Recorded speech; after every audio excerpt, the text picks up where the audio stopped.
recorded in Chicago, Illinois, with your hosts, Ken, Matt, Neal, and Jeff. This is Triviality. The cream of the crop!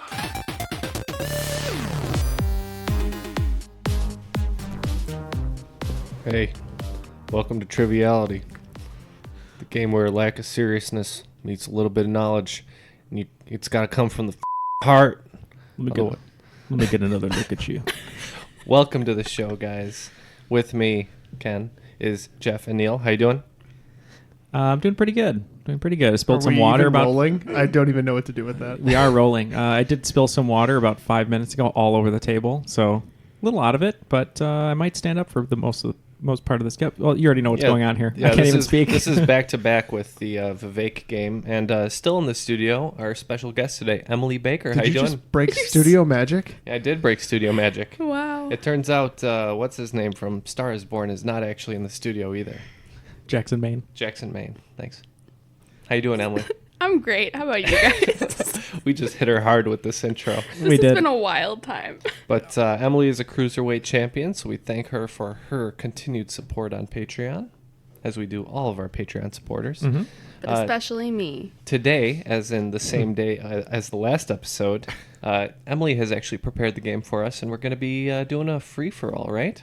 Three-for-all? Three for all, yeah. Looks like Emily has some great stickers on her laptop, by the way. I'm just admiring. She has the You Are the Cream of the Crop Patreon sticker. She has a Triviality exclusive sticker. And then she has some other favorites of mine, the Notorious RBG. The only way you get that sticker is by visiting us in studio. That's true.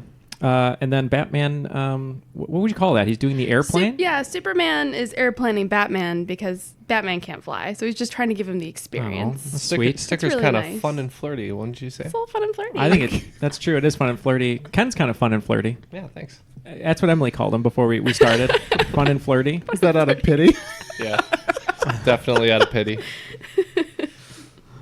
Emily, why don't you tell us a little bit about yourself? Yeah, so I'm a grad student at Dominican University, getting my MBA.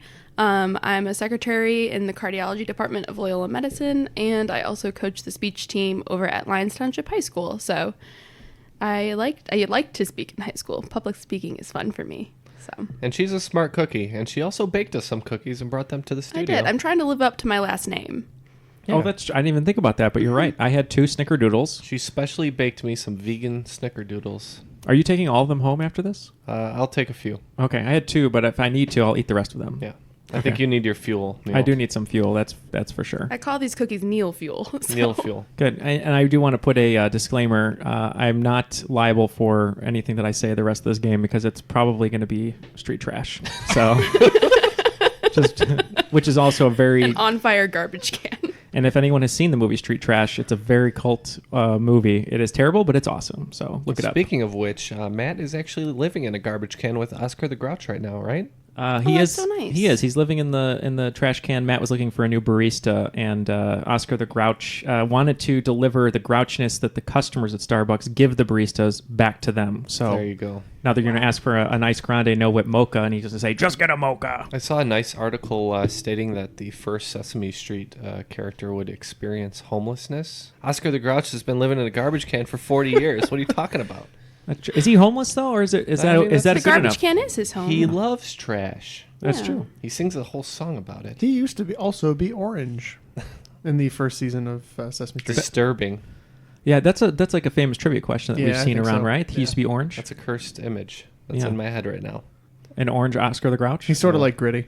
I was going to say, He's OG Gritty. Maybe now. Oscar the Grouch. Here's what I propose. Gritty is what happens if Oscar the Grouch isn't left on the street, and it just is given a chance. Oh. And he succeeds, and he becomes famous. So that's your Gritty's 2 life a paths. maniac, though. Well, do you want to be a maniac but successful, or Oscar the Grouch, angry and in a garbage can? Well, I've only got one option right now, so I'm going to go with the latter. The hot take is that Gritty has just cleaned up Oscar. Case closed. Hot take. All right, well, since we're doing a 3-for-all today, let's go ahead and toss it to the rules guy. The rules of the game are simple. 20 questions split into 2 rounds, worth 10 points apiece. At halftime, there will be a special swing round designed by this week's host. After regulation, players will enter the final round with the points they've accumulated and will have a chance to wager 0 to 30 points on 5 categorized questions. At the end of the game, someone will be named the cream of the crop. Unjustifiably in a position that I'd rather not be in, but the cream will rise to the top, oh yeah. Thank you, Darren.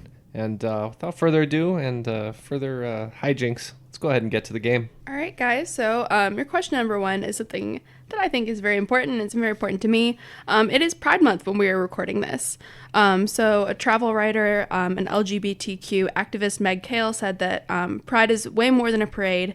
In fact, many LGBTQ people think that the parade is an afterthought. Pride started because we needed means to break free of our people being criminalized, pathologized, and persecuted. And while we've made gains over the years, we still have work to do. That being very well said, give me the year that Pride started with Stonewall, or the year that the first official Pride Parade was recognized, commemorating the year anniversary of Stonewall. All right, I'm going to lock in. So you can give me 2 different answers. I have to do math in my head, and I'm not good at it for some reason right now. Okay. I have an idea. I'm going to lock in. I feel like last year was the 40th anniversary of Stonewall, but I might be a year or 2 off. So I'll go to 1978. I also said 1978. I thought for some reason Stonewall had its 50th anniversary, so I went 69. Neal, the only one getting credit on this. This year's actually the 50th anniversary of Stonewall, so that was in 1969, and then the first official Pride was in 1970. Decade off. Yeah. All right, guys. Question 2. An instrumental version of the French national anthem, La Marseillaise, serves as the intro to what Beatles song? The Beatles, my favorite. Yeah, that's right. You do love the Beatles. I don't hate the Beatles, guys. But they're Come not on, his Ken. favorite. Why don't you like me, Ken? Come on, They're man. just not my favorite, Ringo. You don't. Come on, man. You're just not my favorite. I'm sorry. Come play a drum beat You with are me, my man. favorite Beatle, though. You're an octopus. I wrote a song about an octopus. Yoko, come here. The French press is empty. We got all the Beatles here, except for Paul, I guess. Oh, I feel like I know this. I was just listening to a great, what do you call it? Expose, I guess is the wrong word, but on NPR about Hard Day's Night and how that chord, for years, people have been trying to figure out how to play that opening chord. Mm-hmm. And there's been there's so many different theories of what it actually is, and then they did the splits for the remastered version. And anyway, it's very interesting. So if you look up history on Hard Day's Night opening chord, it's very interesting. Is there a weird chord that opens that song? Well, it's like a bling. That's exactly what it sounds like. Wow. Anyway, it's interesting. All right, Check it I'm out. locked in. Jeffrey? Yeah, I put in a guess. I'm not too sure. The one that has a sort of a symphonic opening to me off the top of my head, because I'm a little cloudy, is All You Need Is Love. So that's what I locked in with. Strange. I too put All You Need Is Love. And I just remember that Sgt. Pepper's Lonely Hearts Club Band wastes all kinds of time on that record with silly noises, so I put Sgt. Pepper's Lonely Hearts Club Band, the song. Sorry, Ken. Both of your competitors are getting points. It is All You Need Is Love. Oh, those Snickerdoodles are fueling this fire. There's Truly, some more the Neal fuel. Snickerdoodles on the fire. Yeah. All right, guys. Question 3. What is the closest living relative to the giraffe? It's native to the northeast of the Democratic Republic of Congo and is sometimes called the forest giraffe. Wow. I am locked I in. have another name for it, if that would help you. I'm locked in. That would help me. The zebra giraffe. Oh. I am locked the in, guys. The zebra giraffe. Jeff calls it a zebra for some reason. The zebra Because giraffe. it's correct. Pompous. They have one of them at the Lincoln Park Zoo, I think. Oh, yeah. How dare you? I don't After know. The Lincoln- I'm locked in. The Lincoln Park Zoo has plenty of animals. They do. I was there not that long ago. You'd think I'd remember. I definitely know the animal you're talking about. All right, I'm locked in with an incorrect guess. I'm not going to sit here all day so that Ken doesn't complain for the next hour. And I'm going to go with my favorite adorable African animal, the dik-dik. Okay, Love nice. it. Wasn't So expecting cute. that. They're like tiny little antelope. I'm going to go with the black-tongued Adam's apple. And this guy used to work at Brookfield Zoo, and it's the okapi. It is the okapi. Oh. Yeah. Okapi. weird. If you're looking for dad jokes, I wish I copied that answer. Dad jokes part 2. Duo copy. Your turn. Electric Boogaloo. Another Goose reference. Top Gun. Duo copy Goose. No, Goose is gone. All right, I apologize for this sports question in advance. What former NFL running back is nicknamed the Law Firm? He played for the Patriots and then the Bengals and retired in 2013. Locked in. Can make up some ground on Ken here. I'm locked in. The Law Firm. He retired in 2013. Yes. The Bengals. Oh, I know who it is too. Wait, crap. Hold on. That's fine. I didn't lock in, so you I can, know. I had it and I didn't write it down fast enough. Okay, I don't know. Oh, we're good. We're good. Ooh. Oh, gotta write was it a down. close one. Gotta write it down real quick. You're So locked in. Gotta go everybody's fast. Everybody's in. Yeah, I'll start. I'm not sure. I thought I knew it, but I'm just gonna lock in with Tyrone Law. That would be a good guess. I'm going to go with the only Bengals player I know is Chad Ochocinco. I believe this is Ben Jarvis Green Ellis. It is Ben Jarvis Green Ellis. Wow. It's Only reason he was given that nickname is because His name sounds like a one. law firm. Yeah. Oh, that makes sense. It reminds me of the Key and Peele skit. Who's been injured? Who's the guy who was the coach of the Cleveland Cavaliers? Tyrone Lue? Oh, I don't know basketball. Anyway, that's who I was thinking of, not Tyrone Law. But either way, it was wrong. All right, guys. Question 5. One of my favorites. What appropriately named music group did the ending credit song for the 2006 film Snakes on a Plane? I have the name of the song, if that will help. Yeah, we'll take it. Called Snakes on a Plane. Parentheses. Bring it. Oh, I used to. who did this one? I used to listen to this all the time when it came out. Do you remember this one, Ken? It's a bop. It is. All right, I'm locked in. It was like it reminds me of Metro Station, the kind of. I know what you're talking about. All right, I'm gonna have to tap because I know it. I can't come up with it. This is killing me. I don't remember it either. They were a flash in the pan thing. They had one other actual real song, and then they had this. One of their songs was my MySpace song when I was in middle school for that's sure. high praise. Yeah. If you have a song as your MySpace song, yeah, you're right. It's a big deal. It's a big deal. But I can't remember the name of this act. I can kind of see the female lead singer, but I can't remember it. I just said the Anacondas. You're not too far off. It's Cobra Starship. Oh, Cobra Starship. Yeah. I remember them. Yeah, that song is a jam. I just watched Snakes on the Plane for the first time this year, so I had to include that. I thought it was too good. All right, well, I'm starting off a little slow with 10 points. Neal has 20 points, and Jeff has 20 points. All right, guys, let's see how the later half of this round goes. This is question 6.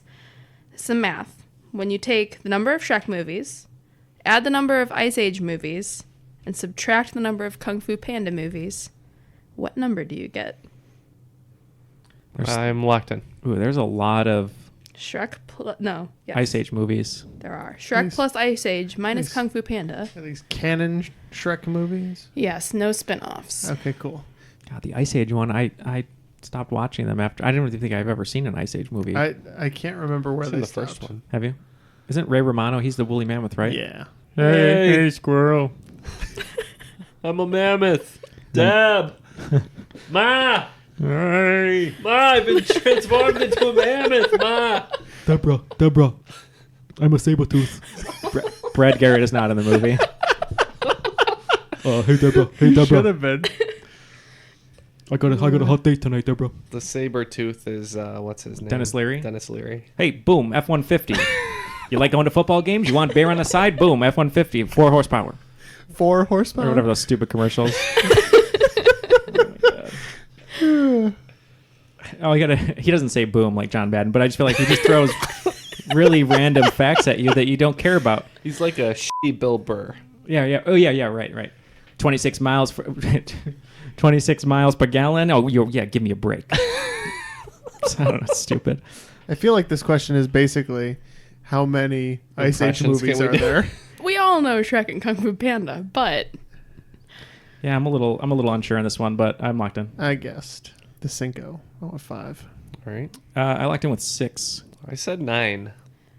Neal, I don't know where you pulled it from, but it is 6. Well, yeah, I thought that there was 3 Shreks. That's what I thought. Oh, I'm sorry, 4 Shreks. What's the 4th Shrek? 5 Shrek Forever After. Shrek Forever After. Ah, 5 Ice Ages, and then I had 3 Kung Fu Pandas. I had 5 Ice Ages and 3 Kung Fu Pandas. I happen to have some insight as to where he pulled it from, and it's his age.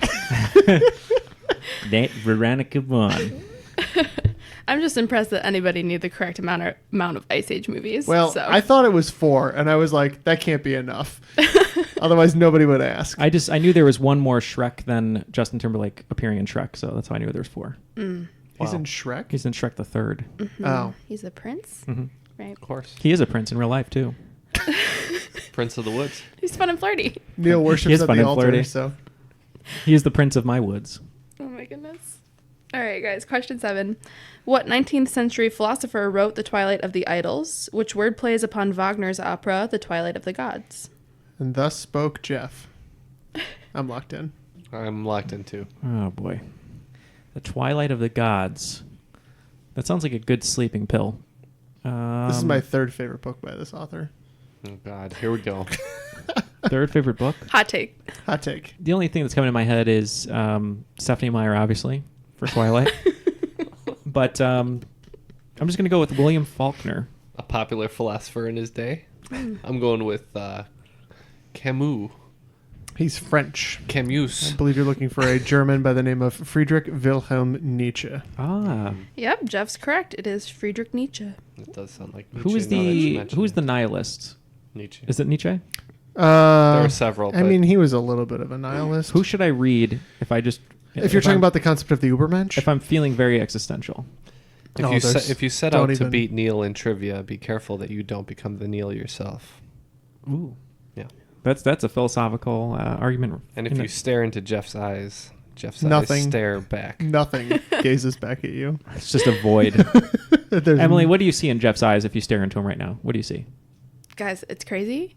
Absolutely nothing. Well, it's a little scary. I don't even know if Jeff's human. I thought that was Matt. He's a robot. He's a but robot. That's like a definitive Jeff is thing. almost demonic. Yeah.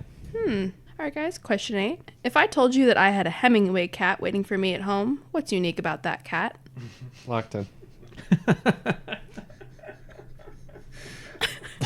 Neal, what's so funny? No, nothing. I'm just allergic to cats, and I'm just imagining a Hemingway cat. I locked in with my answer, which is very incorrect. I'm trying to remember what the reference is here. But I know Hemingway had a bunch of cats at his home. Oak Park. Well, several homes actually. I live right by the Hemingway house. Oh, do you? Mm-hmm. Do you visit it often? I haven't been there, but the district that I'm in is called the Hemingway District. Okay. Yeah.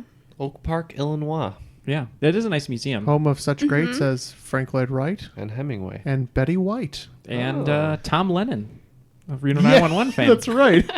Do you like cats, Ken? I'm very allergic.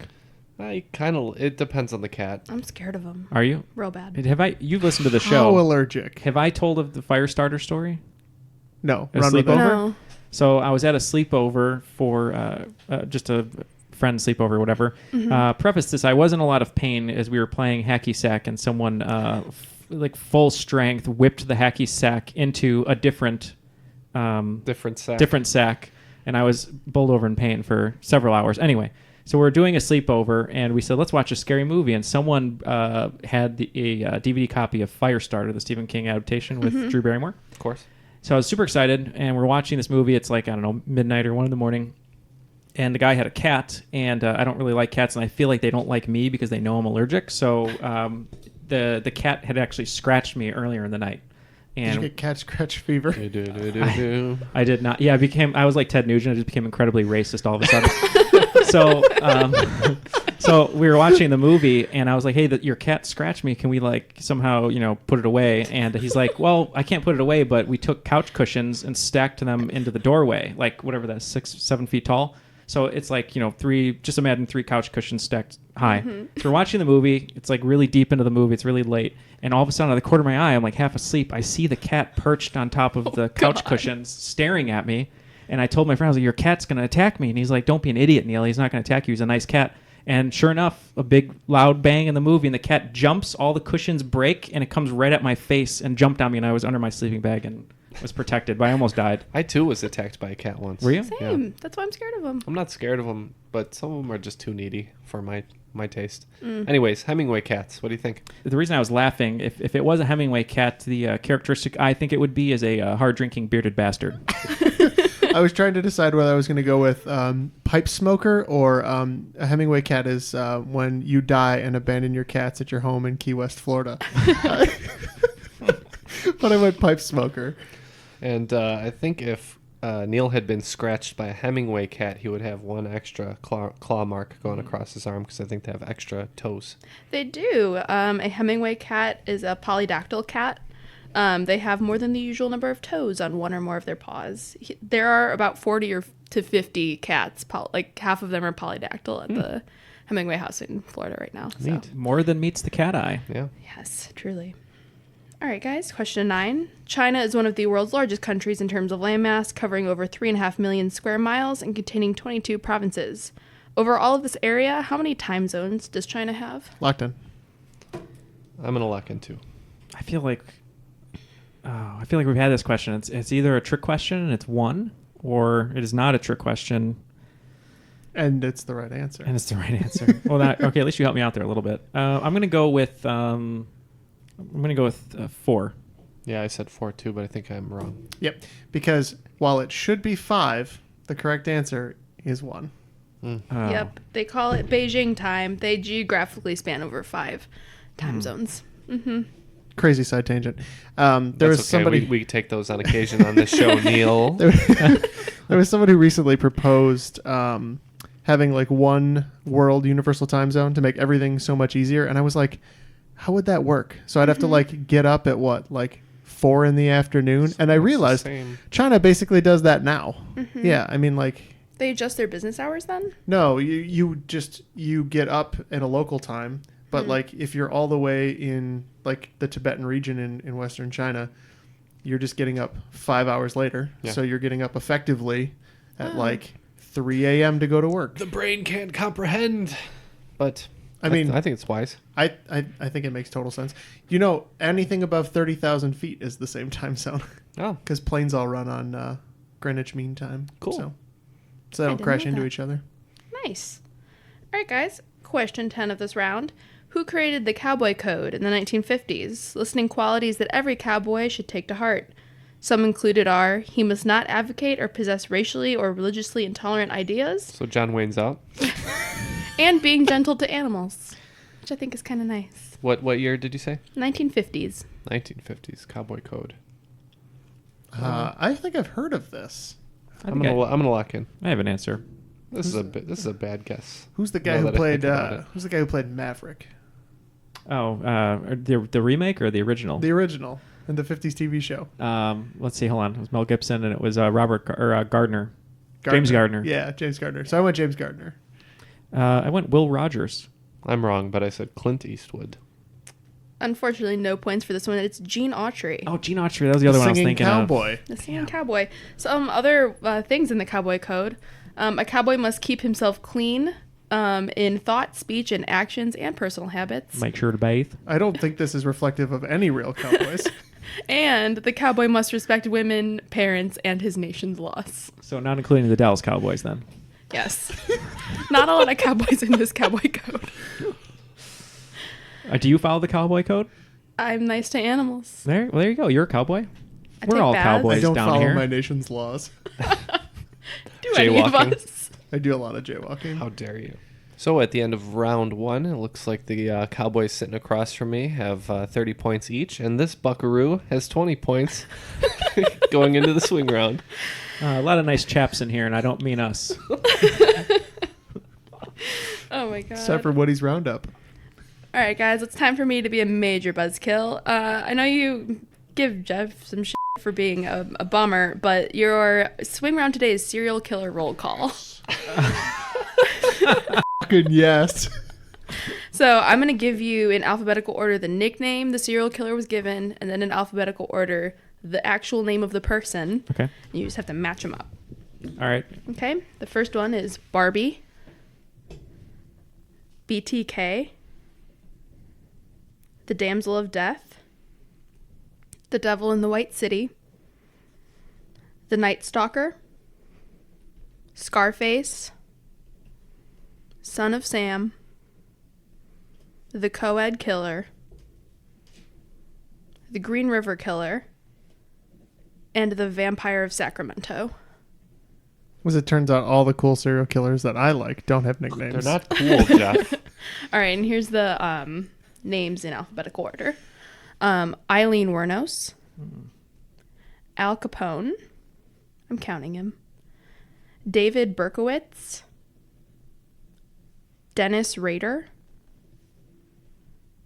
Ed Kemper. Gary Ridgway. H.H. Holmes. Carla Homolka. Richard Chase. And Richard Ramirez. All right, so we're going to go ahead and think of these serial killers for a moment, as if Jeff isn't constantly thinking about serial killers, but we'll consider these answers. So before we return to the show and give our answers, Jeff, got something to say about Patreon over there while you finish drawing your lines between serial killers? Well, as Jeff is trying to be Jake Gyllenhaal and Zodiac and figure out the answers here, I'll take the lead from him. So Patreon, if you'd like to join and get some great perks, such as getting bonus content every month on our Patreon feed, bonus episodes, some trivia, some hijinks, some fooling around, tomfoolery, whatever you want to call it, that's all over there. But you also get some great perks like limited edition signed posters, choose your own character personalized boxes from each of the hosts if you're at the Intercontinental Champion level. And then Universal Champions get a special edition Triviality loot crate, which has a bunch of different items that are really fun, some Chicago-centric items, Triviality-centric items, and much, much more. But yeah, if you'd like to join the fray and support the show and help us continue to produce the show and make it as best as we can, then make sure to go to patreon.com/trivialitypodcasts and join great people like Emily who are supporting the show. All right, and now let's get over to our answers here. And I, for one, cannot wait to find out these answers, so I have some nice, fun party facts to drop on people, and maybe some icebreakers for first dates, too. I mean, he's not on this list, but I have dropped Ed Gein in casual conversation before. Yeah. So, the best icebreaker on any date, and I'm going to give you some advice here, as Ken is fun and flirty. He doesn't need the advice. Jeffrey, here's the advice. The best advice I can give you on a first date is the first thing you say when you get to dinner. You sit down, you order your food, as you go. Do you enjoy body horror? Exactly. You read my mind. That's why we're dating. Is that really where you were going? Yeah. That's fun and flirty. That was really fun and flirty of you. No, the question is, what's your favorite body horror film? That's true. As long as if you say anything about David Cronenberg, you're in. Emily, what's your favorite body horror film? I'm just gonna go now. We'll give you a list of body horror films to check out on your way out. I cannot wait. It's the least we could do. It's like required reading. Okay. You're the one who did the serial killer round. I asked Sicko. Jason if he thought it would be okay, and he said yes. So It is okay. Jason. Okay. It's history. True crime. yeah, exactly. Shout out to Streets of Justin. LA. Shout out to Justin Shady. You're obsessed with true crime, so I hope you like this round. Yeah, it's a great one. All right, I'll give the nickname and just tell me who you put for it. Okay. All right, the first one was Barbie. All right. Barbie, I said, was Carla Homolka. I started with Eileen Wuornos. Yeah, I couldn't remember I remember the MO of Wuornos. She'd pick men up and they would never make it home. But I couldn't remember if this was her or if she was one later, so I said Homolka. It is Carla Homolka, up in Canada. All right, the BTK killer. Hard to say, but I said Gary Ridgway. I knew this one from a straight-to-video movie. Dennis Rader. I couldn't remember, but I also guessed Ridgway. It's Dennis Rader. Oh, it had the R, Ken. Yep. All right, number 3, the Damsel of Death. That must be Eileen Wuornos. I was incorrect. I had Carla. Yeah, I'm pretty sure this one's Eileen. Yep, Eileen Wuornos. The Devil in the White City. H.H. Holmes. H.H. Holmes. Weird, I thought that was the author of the book, but I said H.H. Holmes. Don't think so. He authored his own book about himself, killing people and in a his hotel. murder hotel. Yeah. Would you It's a stay post there? office now. It's a post office? Mm-hmm. Where's it? Do you know where? Is it in the Loop or no? Mm-mm. Oh, okay. Oddly enough, people used to like going there before when it was a murder house. Right now, Yeah, no one wants to During go the there at World all. Fair. Yeah. Like our friend Lorenzo, who Yeah. would not go to the post office. He refused. All right, guys, the Night Stalker. What's this say? Richard Chase. That's what I put. Ooh, so close. Richard Ramirez. I too said Richard Ramirez. Yep, Richard Ramirez. Big time scary. Scarface. That's Al Capone. Tony Montana. No, it's Al Capone. I said Capone. Yep, had to throw 2. Chicago. people in there. They call me Scarface. I have several scars on my face. Is that from the cat? No, it's from one's from running into the tree, which I've told on the show, and the other one, which I've never said, I was eating pizza, walking back and forth in the backyard, and our dog at the time, Whiskers, thought I was teasing her, and she jumped up and bit my face. From just the description of you on the show, like scarification on your face, Right. huge back tattoo, sound like a Former motorcycle rider. motorcycle club member. I probably should be a villain. Maybe I am a villain. You're the villain of the show. I am a villain. I'm the I'm the villain of the show. What can I say? I'm the Sons of Anarchy. All of them. So you're all at also once. not entertaining. Oh my gosh. All right, guys. Son of Sam. I said David Burowitz. I said the same. I said David Berkowitz. Berkowitz. It is David Berkowitz. Whatever you said is what I Throw said. that K in there. All right, guys. The co-ed killer. Sorry, my lines are converging. I said Ed Kemper. I said Richard Chase. I too said Kemper. It is Ed Kemper. Very, very tall man. Yeah, I kind of remember that from Mindhunter. Mm-hmm. I couldn't remember. I was just like co-ed Kemper. I had that in my head for some reason. And I didn't it's know a good why. way to remember. I haven't seen Mindhunter. I really want to. Oh, so good. That's good. I love Fincher, so. There's pictures of him standing next to the police. He just towers over them. It's wild. All right, guys. The Green River Killer. That's one I said Dennis Rader for. I said Ridgway. Nope, I got this one wrong. I said Raider. It is Gary Ridgway.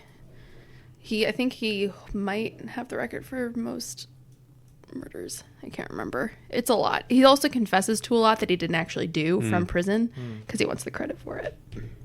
Oh, he's like a producer. Except nicer. That might be my favorite joke that totally can stay. All right, guys. Last but not least, the Vampire of Sacramento. And that one I said Richard Ramirez. I said Kemper. I said Chase. It is Richard Chase. Following that swing round, no surprise. Jeff pulled ahead with 8 correct in that, with 70 total Why points. would you say no surprise, Ken? I don't know. You're a little creepy. With 55 points, Neal, and with 50, myself. It makes sense now why you've taken your fingerprints off, Jeff. Who knows what you're up to? He's after he's the overkill killer. Well, did that thing like that Neo does in that one episode he's on of CSI, and I actually put nail polish on my fingerprints so that I don't leave any trace behind. Clever. So He also burns his gun in a pizza brick oven. It's Okay. a very great episode. who remembers one single episode of a procedural with thousands of episodes? A serial killer. Anytime Neo's on TV, I'm in. All right, guys. Round 2, question 1. What is the name of the Doctor Who knockoff featured in the television series Community? Oh, I am locked in. I'm locked into. You're like, oh. I watched Doctor Who. I've actually haven't watched a lot of Community. Oh, everyone wears like T-shirts of it and stuff, like the meme or whatever. I'm not going to remember it. It's like Dr. Cloak or Dr. Time Person, Mr. Wobbly. I can't remember. All right, I'm going to tap. I've changed my answer 3 times because I can't remember what his title is. Is it Dr. Spacetime, Professor Spacetime, Inspector Spacetime? I think it's Professor Spacetime. I believe it's Inspector Inspector Spacetime. Yep, it is Inspector Spacetime and his sidekick, Reggie. Oh. Who is Professor or Inspector Spacetime? Is it one of the It's characters? Abed. Oh, it's Abed. Yeah, it's Abed. Okay. And then Troy is Okay. Reggie. It's its own fictional thing, but Abed often portrays the inspector. Okay. Yeah. In his own imagination. Yeah. Okay. And also in IRL. Yeah, they go to a con. All right, guys, round 2, question 2. The invention of the marine chronometer in 1761 by John Harrison was historic as it was not only an accurate portable time standard, but finally allowed marine travelers to determine their what? Oh, here's a little hint. There's a movie about this starring Michael Gambon and Jeremy Irons in 2000. Sounds like a boat movie, so I'm out. Speaking of Scarface, Jeremy Irons. The answer is the title of the movie. I love Michael Gambon's voice, but I can't think of the movie. Yeah, he's great. I was hoping you were going to go, it's a movie starring Russell Crowe. And I was like, why would it be called Master and Commander? This is really bugging me Yeah, because, that's- as you all know, I'm a man who enjoys a fancy watch. Yeah. So I do enjoy a good chronometer. My favorite, if anybody's out there looking to buy me a gift, is the the one that Neil Armstrong wore on the moon, the Omega The series. exact same one. Yeah, That no, one. that's in the Smithsonian. Oh. So The one he wore on stage with Stanley Kubrick? you're welcome to obtain that one if you'd like. The only gift you have to get me, listeners, is friendship. Yeah, that's right. Oh, that's so nice. I go right for the $7,000 watch. I'm locked in with the wrong Yeah, answer. same. All right. I said global positioning. I said coordinates. Please, Jeff. Coordinates, please. Is that Michael Gambon? Yeah. He's very close to Snape, but it's discernible enough. Is it though? Mr. Potter, I'm Dumbledore. It's pretty close. It's pretty bad. That's pretty terrible. I can do Richard Harris, but I can't do Michael Gambon. I'll say to play off an island theme song here. I'm going to say Latitude. You're so close. Oh, no. It's longitude. So global position is not appropriate. No, because you'd have to know both coordinates. Yeah, Alright, fine. yeah. They could measure their latitude because of the sun or something. They 'cause could of the measure their sun. latitude. This allowed them to measure their longitude. No, I was going for obviously Changes in Attitude, Changes in Latitude by Jimmy Buffett. Fun and flirty. Neil, how often do you measure your longitude? Every morning I try to eat potassium. All right, guys. Question 3. Within 20, how many women were elected, re-elections included, into the House in 2018? Oh, I didn't know this number. To the house, you said? I'm locked in. I'm trying to think, how low is it? Because I know it's lower than I think it should be, obviously. But, okay. You said within 20? Mm-hmm. I'll go for a nice round 100. I said 98. I said 44.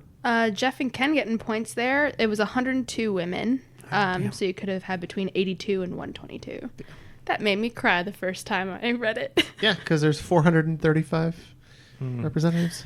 Well, yeah. Cry like sad. We should have more, but cry also like that's a record number. That's what- I was really excited Progress. about it. That's why my answer was so low, as I was hoping I was going to be wrong, but I just know how terrible our system is. So All right, guys. Question 4. Put these cult classics in order from highest to lowest based on their Rotten Tomatoes rating. Donnie Darko, Heathers, and Rocky Horror Picture Show. Oh my God. Well, I know how this list would look for me, and it's probably not the same. and Yeah, I'm locked in. Are you saying which one has the highest score to the low score? Yes. Okay. I'm locked in. I'll go Rocky Horror, Heathers, Donnie Darko. I said the same. I said Heathers, Donnie Darko, Rocky Horror. Neil getting points on this one. Wow, really? Yep. Heathers has 94%. Donnie Darko has 87%, and Rocky Horror has 80. I'm shocked. What's your order? Too. I haven't seen Heathers, so good. but I prefer Donnie Darko to Rocky Horror, so at least that's in line. Yeah. I like Heathers Donnie is really Darko good. and Rocky Horror. I didn't care for Heathers very much. I just love Winona Ryder. You don't like my movies, man? How about Gleaming the Cube? You ever see that? I was God, skateboarding if with... I hear you mention gleaming the cube one more time, I'm going to gleam the side of your head with my fist. All right, question number 5. What is the name of the 2005 released card game that was released specifically to play during a game of Dungeons & Dragons? Ooh, I'm out on this one. What's the year? 2005. Wizards of the Coast released it then. I'm locked in. It can be played separately as its own game, or it can be played in-game. In Dungeons and Dragons. Mm-hmm. Interesting. What castle do you fight for? Is that something they say in that? You can. You can do anything. If you so please. It's open world, Neil. The thing that gives me great pain is I know Magic the Gathering was developed to be played in between games of Dungeons and Dragons, and that's a Wizards of the Coast property. But that was 1994. The other one I'm thinking of, Hearthstone, was developed later by Blizzard, and that was inside the world of Warcraft. I'm trying to think of what card game. Let's talk about D&D. It's D&D. What So while Jeff is thinking fun story, Emily was talking to us at trivia one night. She mentioned she played D&D, and I correctly, in order, guessed her class, the race of her character, as well as the instrument that her bard played. Yep, I'm Which a is the lute. halfling bard that plays the lute. I called it just by one look. I knew it. So I don't know anything. I don't know whatever you're talking about. I don't understand. But what would I be? I think you would be a human monk. Oh. Okay, what does that entail? Really? I was gonna go with a magic user. Magic Man? And I was going half elf. Half Yeah. elf. What's a half elf? Half human, half elf. Yes. Oh, that's it. Okay, I didn't know if it was When like a something daddy special. elf loves a mama human. Or vice versa. Yeah. It's not particular. Is like dual citizenship. It's not like a liger. No, you have citizenship to the elven realm as well. Okay, I'd buy They that. have Like a free, little they bit. have free health care there. So I'm like half Orlando Bloom, half human. Sure. Okay. Yeah. All right. Sorry, I feel like I should know this. No, you're fine. Halflings are kind of the Hobbit of the D&D world. Yeah. So, yeah. Except they're thinner and more dexterous. They are. They're like tiny elves. They Oh, are. okay. I'll have to put in a guess. I'll say Dominion. I said Wizards of Waverly Place. I said Munchkin. It's 3 Dragon Ante. I don't know if you've ever heard That of sounds it. a lot cooler than. So, Yeah, like, it's pretty Pirates cool. dice. I've played Munchkin. Yeah. Not a card game. I've Isn't never that- played it myself in any of my campaigns, but now that I know about it. So So it's like I'll- you like go along a board. All you guys play D&D? Oh, we I'm have. telling you, you guys have to get it like a bonus episode. All of you play D&D. I think we should have a spin-off podcast of D&D playing. I'll be dungeon master or whatever, and I don't know There how to you play the go. game, but at least I can. Is that what it is, dungeon master? Yeah. Okay, I don't know what that is, but I'll do it so you You'd guys be can really, play. you'd be really Dungeon- good at You'd be a it. good dungeon master. Yeah. Except you need to know the most about D&D. Not You really. just have to read through the player's handbook. Here's what we would do. Neal would just write the stories, and I would just make sure the mechanics worked. and How it would about be you just? fine. I don't know anything about So- it. Let me just be dungeon master. It'll be entertaining. Sure. All right, so listeners, let us know if you like this idea of a spin-off D&D podcast. Maybe we can make it happen. Just a one-off, maybe. Maybe a I think one-off. it'd be good, a good Depending on time. how much Patreon effort- bonus episode. A 5-hour Patreon bonus episode. Seriously, it'd have to be a quick game. All right, guys, question 6. In 2017, Michael Phelps lost a televised race to what unconventional opponent? Got locked in. What was the last question? I don't know if I got points or not. Dungeons and Dragons, you No, I didn't. did not. Can you repeat that one more time? In 2017, Michael Phelps lost a televised race to what unconventional opponent? So good. I think it was like a shark. All right, I'm just gonna say shark. I wanted to say baby shark, but I went shark. No. Yeah, it's a shark. Yep, it was a computer-generated shark. It was for Shark Week. So boring. People were mad it was a fake shark. But did the shark toke up before? Then it wasn't fair. We need to look into this. All right, guys, question 7. What 1942 children's book series is still running today and recently released their 152nd book? The title of that book was The Secret of the 13th Floor. It's 50 Shades of Grey, right? My favorite children's book. You don't want to go to the 13th floor, Ken. All right, I'm locked in. I get it, though. That's a lot of child's play in there. Yeah. Yeah, the 13th floor is for 50 Shades of Grey. You meet Chucky. Or David S. Pumpkins. Wait, what's his catchphrase again? He says one thing every time. I can't remember. I'm David S. Pumpkins. I forget what it is. So just to confirm, Emily, you said 1942, 152nd book. Yep. All right, I put in a guess because I have no idea. It has been adapted to a play at some point. Ugh. I'm going to lock in with, I don't think this is the right title. Secret of the Nymph? Whatever, the little mouse guy? Nim. Okay. I said Kelvin and Hobbes. And that guy's dead too, unfortunately. I said Hardy Boys. It's the Boxcar Children. Oh, so close. So wait, what are the Boxcar Children? It was a series I never read, but I always saw the kids in the Yeah. boxcars. So we did it at the theater that I grew up doing stuff for. It's 3 kids. I don't know what happened to their parents, but they start living in a boxcar. I mean, and they it can solve be well mysteries. established that some shit happened. Some shit Okay. went down. I just imagine Jeff is a detective and they find the kids and then the social worker comes and she's like, what happened? And Jeff is like, look, just know that some shit happened. That's all you need to know. My whole Or maybe life is they like run a away. gritty I can't noir. remember. Correction. Bill Watterson, who does Calvin and Hobbes, is alive and Yeah, well. he is. Oh, Yeah. thank Oh. God. My Good for him. I was apologies aware. to the Watterson family. Good. This is not breaking news. This is Ken's official press release on the matter. So you that did didn't you happen. did plays? I did. Oh, I what- acted and stage crewed for 11 years. Oh, what was your favorite show? To be in, Kellen and I were Maureen and Joanne and Rent together, Oh, which was super fun. nice. But I also stage managed that small book of plays that Shel Silverstein did. Wait, Shel were you Shorts. Maureen or I was Joanne? Joanne. Can you hit those Those killer high notes. Probably not anymore. We should do our own rendition of Renton here. We got the right amount of people if we call in Kellen and There we go. couple friends. Yep, we could do it. Calling a few favors. I have the 8mm camera right there. Perfect. December 1989. We shoot without a script. I don't know. Next question. Anyway, it is estimated that the Mona Lisa is viewed by over 6 million people annually by both locals and tourists alike. However, it wasn't a particularly well-known work of Da Vinci until 1911. What occurred that year, giving the painting its fame and recognition? I'm locked in. Me too. I don't know how specific. I'm not even really sure You what can the be answer. pretty vague with this. I'm just gonna say there was like a famous fire and it survived. I'm going to say it went on display at the Louvre. I think somebody tried to steal it. Yeah, Jeff's actually right. This is something I learned at the Louvre when I was there last year. An Italian handyman was pissed because the Louvre fired him, so he was like, I'm going to steal this Da Vinci painting because nobody ever looked at it, so he stole it. And they plastered her face all over newspapers, and people saw it so often in newspapers that it became, like, iconic. So when they recovered it, that's how it became super famous. I sort of remember hearing that on a podcast, I think. In Italian, Mona Lisa actually means the stolen painting. Oh, I hear that was inspiration for the first Super Mario Brothers. That the princess is Mona Lisa. And Mario just wanted to steal another it. castle. Yeah. The more you know.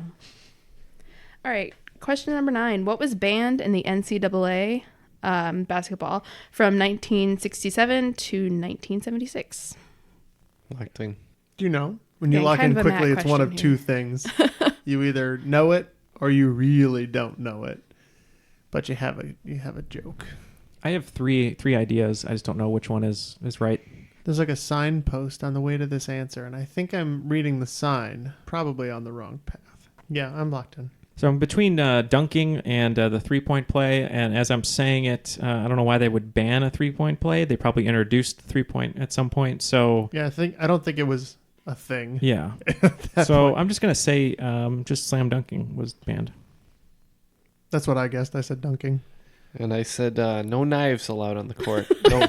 Finally. No stabbing They do allowed. allow knives now, though. It is the slam dunk. Oh. Yeah. I thought you were going to say this knives. There's no rule in the rule was book that knives. says you can't have a knife on the court. Can't stab your opponent. There's no rule that says a dog can't play Can't basketball. stab a fellow player. They actually, it is widely believed that this was because of Kareem Abdul-Jabbar just like dunking on everyone. Demolishing Dominating. things. Yeah. All right, guys. Question 10 of the round. My name comes from the German word for goblins. My compounds have long been used as pigments for paints and glass. I am mostly produced as a byproduct of copper and nickel mining. What element am I? Trixie Habits. I'm locked in. I have no idea. I'm sure it'll kind of make sense when I hear it, but I'm also locked in. I know they used it when dyeing wigs, so I guessed mercury. I said sulfur. I said zinc. It is actually cobalt. Oh, Yep. Oh, I should have back known to that. the D&D reference. Yep. The German word for goblin is kobolds with a K. Yeah. Yep. Yeah, that was very obvious D&D after you said monster, it. yeah. So the Caballeros sitting across from me here have 120 for Jeff, 85 for Neal. And this sad cowboy over here has 70 points. at least you're clean. At least I'm clean. And you're nice to animals. And I'm so. nice to animals.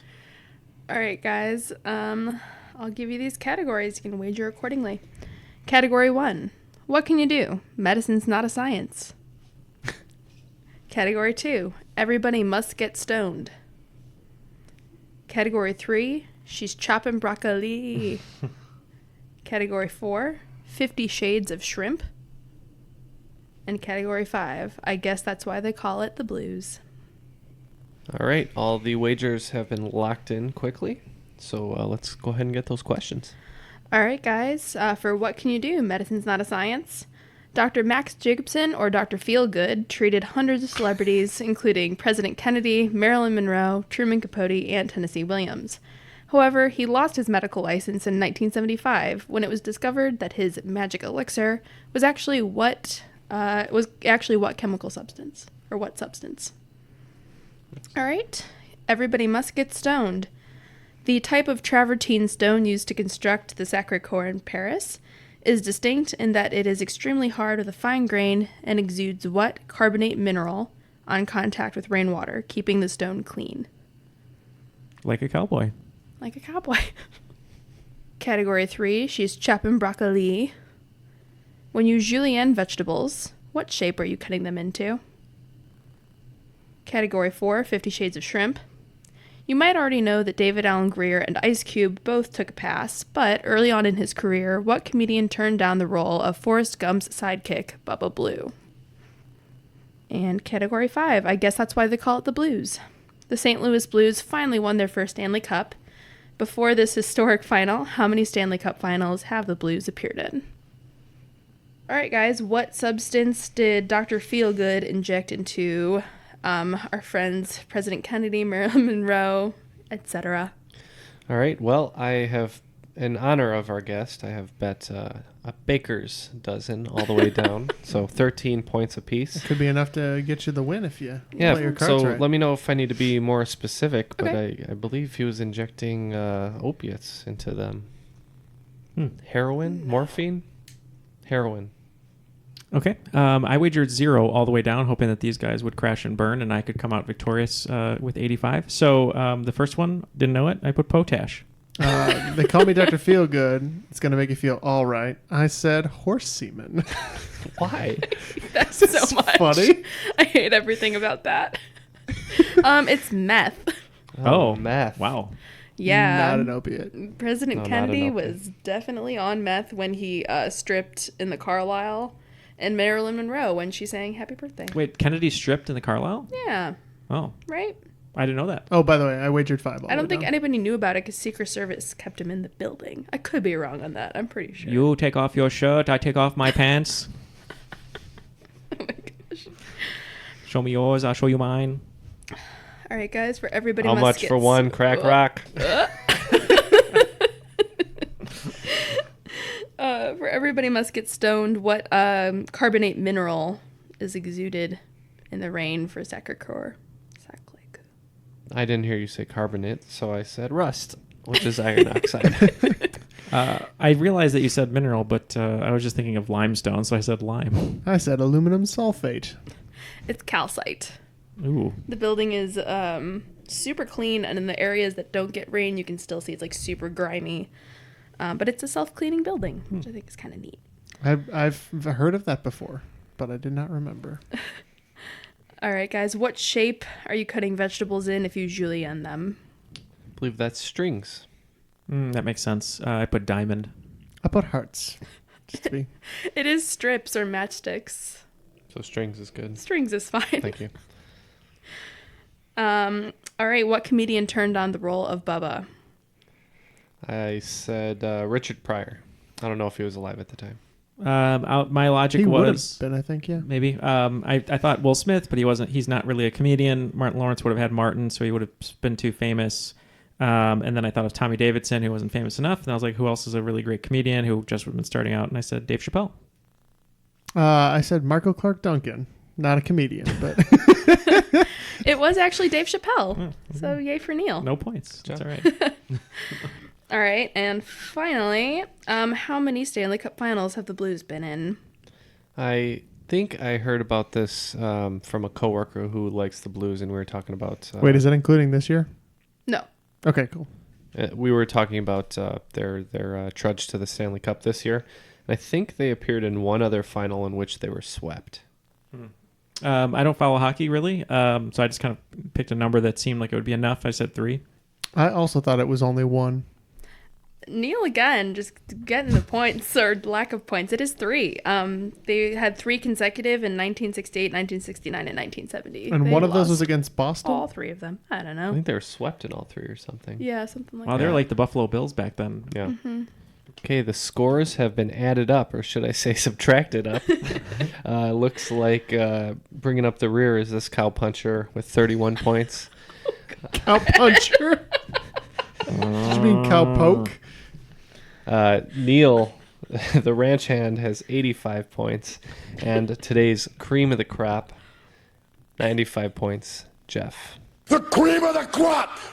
Jeff, the only one of us who would not be a cowboy by Emily's rules. And let's remember, the last rule of the Cowboy Code is always be fun and flirty. Gotta be fun and flirty to be a cowboy. That's true. Right. And a cowboy needs a hat. Needs a hat. Needs a hat. I Don't think forget you guys need to write your own cowboy code, a new and improved. the Triviality Code. A triviality code.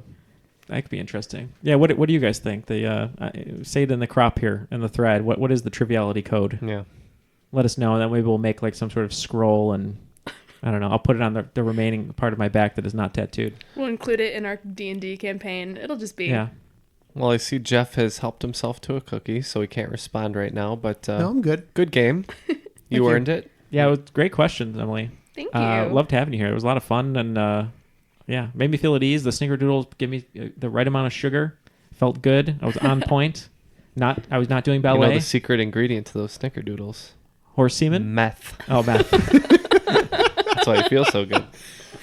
They wouldn't be vegan with horse semen, but Yeah, they right. would No, with they meth. wouldn't. Is that why Right. I want to eat your face? Meth is vegan.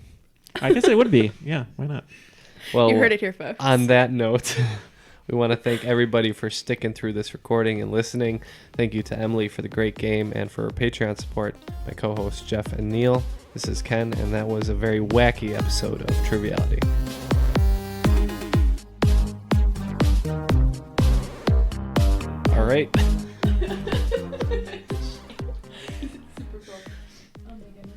All right. My sticker here does say pepper spray first, apologize later, folks. All right. So while we consider these answers, we're gonna go follow the Cowboy Code and now.